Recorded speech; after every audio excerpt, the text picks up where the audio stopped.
So we are starting our second talk. But before we get to our second talk, which are the first three precepts that we're going to cover the precepts in two bunches.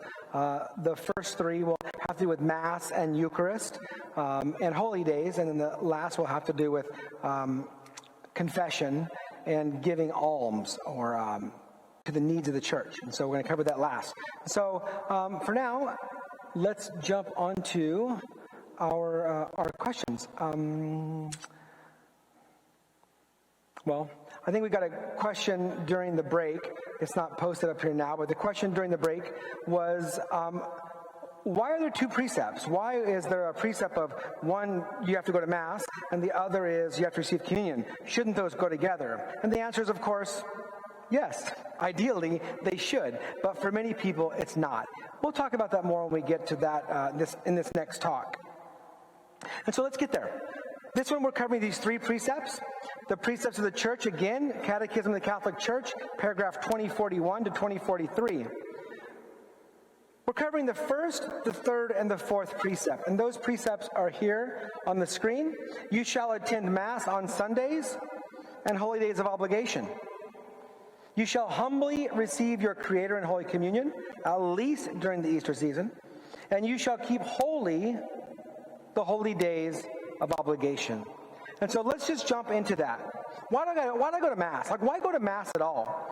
Well, remember that this precept reflects the truth of our belonging to a community of faith. We go to Mass so that we can be nourished in the Eucharist, revived. We gather in a community of believers. It's kind of funny. We have a reunion, a Marine Corps reunion. I was a Marine, and we have a little recon reunion each year. When we gather together, when we get back together once a year, there's so much joy. We haven't seen each other in a long time, and there is joy in our fraternity. The same thing is true in the church. We gather together to be around people of similar values, similar beliefs, similar views. I love being a part of the teams of Our Lady. Our Team 40 had a meeting just last night. We just talked about that. It's so nice to belong to a community where we are all heading in the same direction. Because when we go out in the world, your coworkers or the guy in the truck with you or whoever, wherever you are, they may not share the same views, the same values, the same goals, the same end. And so the truth is, we gather together because we need to gather together. Remember, this is for us. The church's teachings are for us. Remember those runway lights? These exist for our good and our benefit. The church says, look, at a very minimum, you need to attend Mass. We should be, if we are doing it right, if we're fighting the good fight day in and day out, we should be crawling back into church. We leave Mass. In fact, the word Mass, Misa, Mass literally means, and then the Latin Mass, if you remember, you probably don't remember, but if you remember the Latin Mass, the words where people left, they did not say the Mass is now in to go in peace to love and to serve the Lord. They said, ete missa est. It is sent. Ete missa est. This church, this community of faith, these believers, this community is sent out into that world that is so full of darkness to be light and love and goodness and truth. The light came into the world, John's Gospel says. The light came into the world, and the darkness could not overcome it. We are called to be lights in the world. A city on a mountaintop cannot be hidden. And so that's who we're supposed to be. We gather together. Each individual flames. If you've ever seen a little candle, right? You take a candle, it's got a flame on top, which is nice. And then you take this candle, which has a flame on top, and that's nice. But when you put them together, the flame doubles. If you keep adding more and more, remember that how when you're baptized, they give you a candle, right? This little light of mine, I'm going to let it shine. This little light of mine, I'm going to let it shine. That truth of this light that is me. Now, it's not a light you're holding. It's not this little light of mine. It's this light in me. I am that light. I am a child of the light. And when this child of the light binds together with another child of the light, our light grows. I would love to see a little image as this church, this community, a building, and as lights from all around Turlock and Hillmar or Denair, wherever people are coming from, as they come together, their light comes with them. And as they walk through the doors, they bind themselves together. This church grows in light. We see that at the Easter Vigil. The lights come into the church, and the lights within the church illumine the whole place. What a beautiful image. We gather together because we need to be rejuvenated. We need to hear the words of the apostles that motivate us. We need to receive Jesus Christ in the Eucharist to become more like him because we are what we eat. We need to receive that so that we can then go out into the world and be the light that God calls us to be. And it takes work. And it's exhausting. And sometimes we just want to give up. But together, I grab your arm and you grab mine, and we kind of hold each other, almost like soldiers in combat, right? We gather together, we hold it together, and we move toward the goal. We together are stronger. And that's why we come together for Mass. Remember, they devoted themselves to the teaching of the apostles and to the communal life and to the breaking of bread and to the prayers. Every day, they devoted themselves to meeting together in the temple area and breaking bread in their homes. And so why do we gather? There are two places in Scripture where we hear the commandments. In Exodus chapter 20, verse 8, and in Deuteronomy chapter 5, verse 12. So Exodus 20 and Deuteronomy 5 are the two places where Moses receives the commandments from God. The word Deuteronomy, the law, the second law. So Deutero means second, onomy is the law, like astronomy, the law of the astros. So Deuteronomy is the second telling of the reception of the law. And so we're going to look at Exodus chapter 20. And in Exodus chapter 20, the law is given, and this is what God says. He gives the commandment to observe the Sabbath. He says in chapter 20, verse 8.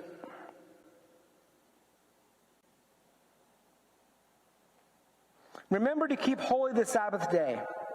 6 days you may labor and do all your work, but the seventh day is the Sabbath of the Lord, your God. No work may be done on that day, either by you or your son or your daughter, or your male or your female slave, or your beast, or by the alien who lives with you. In 6 days the Lord made the heavens and the earth, the sea and all that is in them. But on the seventh day he rested. This is why the Lord has blessed the Sabbath and made it holy. Because God created, and God allowed the creation to then continue to create. God creates creators, and then God says, trust in me, trust in this. 6 days, you work your tail off, but you need to trust me and take a break to worship me. And so if you look at Exodus, the reason for the Sabbath in Exodus is because God rested from all of his labors, and so should we. Because we need to take a break. We need to slow down, and we need to get things in right order again. God first, family second, work third.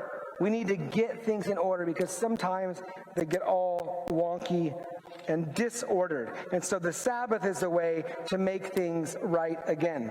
And so now let's look at Deuteronomy chapter 5.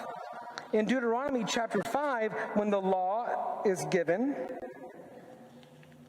in verse 12, take care to keep holy the Sabbath day as the Lord your God commanded you. 6 days you may labor and do all your work, but the seventh day is the Sabbath of the Lord your God. No work may be done on that day, whether by you or your son or your daughter or your male or your female slave or your ox or your ass or any of your... So almost exactly the same thing, except the reason why.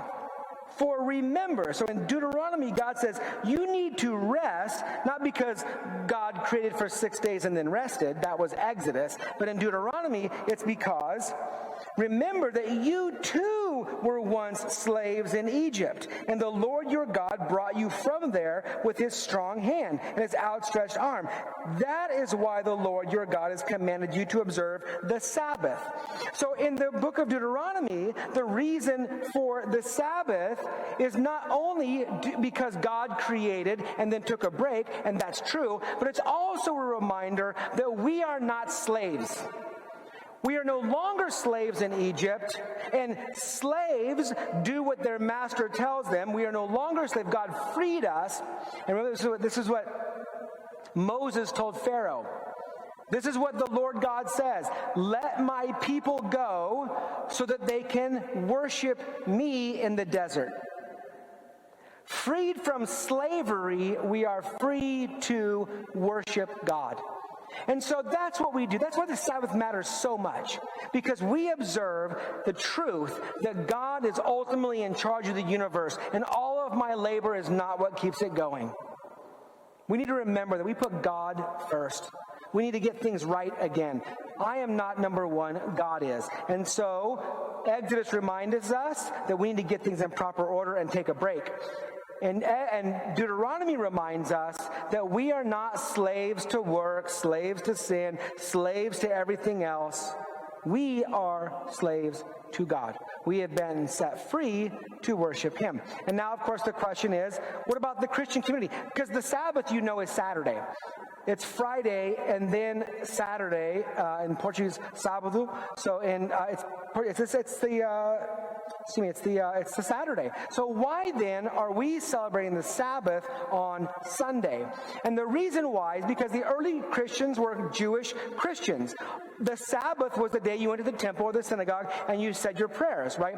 So that's the Sabbath. But the early Christians were not only Jewish who recognized the Saturday, they were also people who celebrated the resurrection of the Lord. And the Lord rose on the Sunday. So Sunday is a celebration of the resurrection of the Lord. So the early church gathered in the temple area on Saturday and also in people's homes on the Sunday. And so they did both. They celebrated the Sabbath as good Jews and the resurrection of the Lord on that Sunday. And so eventually and over time, we as Christians were no longer required to observe all of the rules of the Old Testament. We still observe the Sabbath, but we do it on the Sunday. And so the day of the resurrection of the Lord. And so our Sabbath, our Sunday, is a celebration of the Lord's resurrection. And so we satisfy the obligation of the Sabbath on Sunday, if that makes sense. And so that's why we go to Mass. Because we need to. And we receive the Eucharist because, well, we need to. The Eucharist, the church teaches, is the source and the summit of the Christian life. In the blessed Eucharist is contained the whole spiritual good of the church, namely Christ himself. In the Eucharist is every single thing we want to be. By an amazing gift of God, God ordained that we would receive this bread that's been changed into his body and blood. We can receive him. And God, the real God, the God of the universe, courses through our veins. We need to receive God. We know that we are what we eat. We know that. And so we receive the Eucharist so that we can become what we receive. The church teaches that the Eucharist is the source, is the sum and summary of our faith. It is everything that we desire. It is everything we want to be. And so we need to receive that. Listen, if you are in this community, you have to at least receive Jesus once a year, at least. And so that's why the truth is, if we are in a state of mortal sin, well, we are not free to receive the Eucharist. Mortal sin, we'll talk about sin in a little bit. Mortal sin recognizes that I have broken communion. I am no longer in communion. I have done such great violence to God and neighbor. I was given one commandment, one job: love God, love your neighbor. And mortal sin is a recognition that I have failed miserably to love God or to love my neighbor. And so if that is the condition of my heart, I cannot receive communion because I'm not in communion. I cannot receive communion because I am not in communion. My communion is a lie. I am not in communion. I have done violence. And so we must first receive the sacrament of reconciliation, right? We are reconciled with God and neighbor in confession, in the sacrament of reconciliation. And once reconciled, then we can receive communion in truth. And so that's why the church says, just because you're going to church on Sunday doesn't necessarily mean that you are receiving communion. Not if you're in a state of mortal sin. You can come to Mass, you can participate in the worship, you remember the community, but you receive a blessing, not communion, because you're not in communion. And if you want to receive communion, then go to reconciliation. Get right with God, and then receive communion in truth. And that's the idea. And so they are two separate precepts because they are two separate realities. You can receive one and not the other. But the church says that you need to at least receive communion once a year, which is also to say that you need to go to confession at least once a year. And so keep holy the holy days. What does it mean to be holy? Holy is entirely consecrated to God. To be holy is to be other, to be different. At Mass, we say, holy, holy, holy Lord. When we say the holy 3 times, you can't get more holy than that. God alone is holy, holy, holy. That's why we say that. That's exactly what the 4 living creatures in Revelation chapter 4, I believe. Chapter 4, verse 8. Yeah, Revelation 4:8. The 4 living creatures cry out, holy, holy, holy Lord. They recognize God as the whole, as other, entirely other. To be holy means to be separate, to be consecrated for God and God's purposes. And so what's the difference between water and holy water? Well, one has been consecrated to God for God's purposes. And so by the blessing of the water, regular water becomes water that is now being used for God's purposes. The difference between oil and holy oil. Oil that has not been blessed is used for, cooking your omelets and such. But oil, once it's been blessed, is now consecrated to God for God's purposes. We too have been blessed. In our baptism, we are blessed and we are consecrated to God for God and God's purposes. And so how do we recognize the Sabbath as a day consecrated to God and God's purposes? And so we need to make sure, remember, keeping holy the Sabbath, that's the commandment.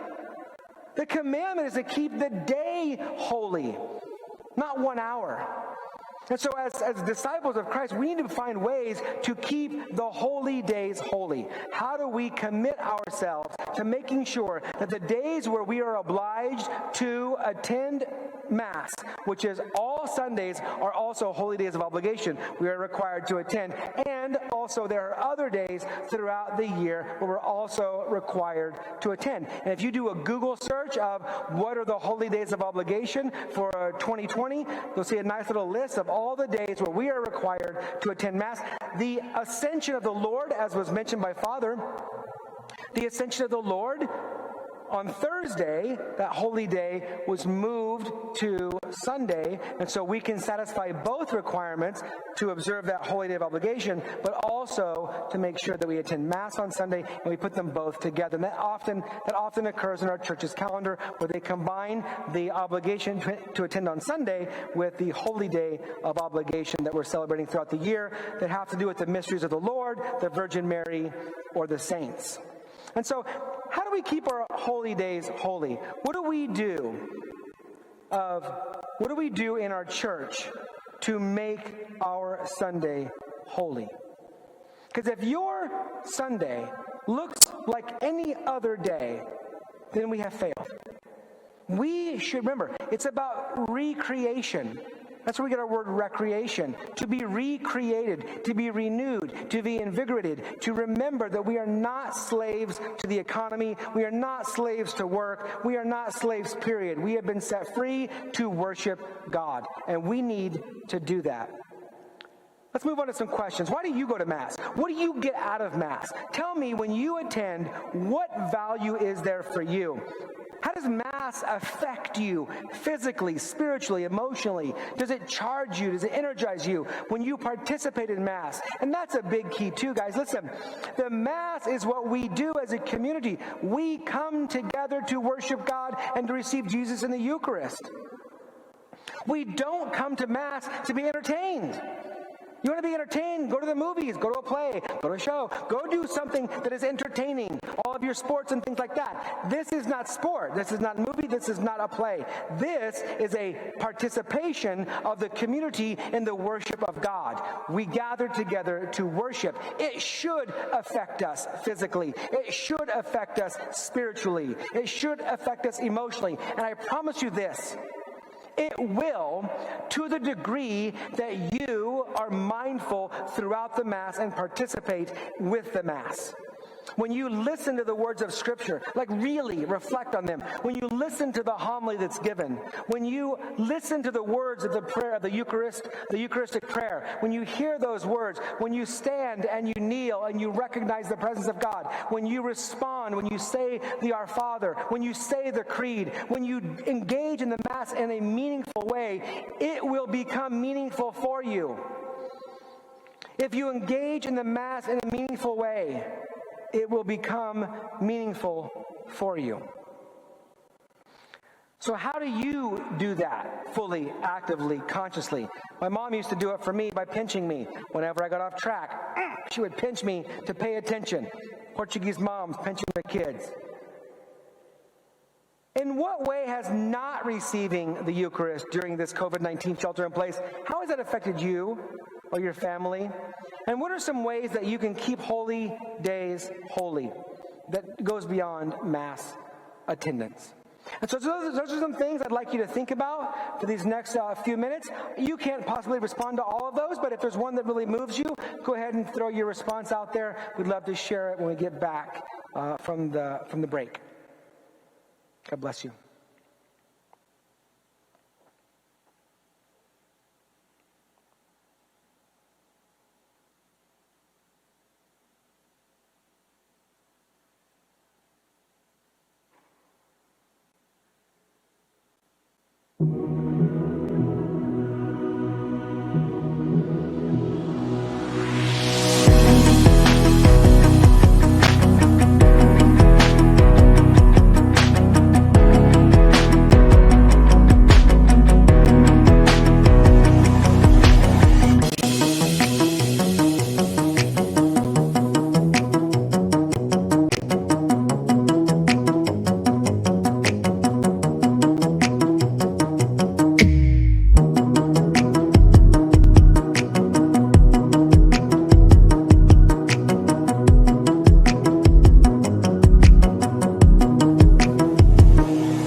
All right, are we back?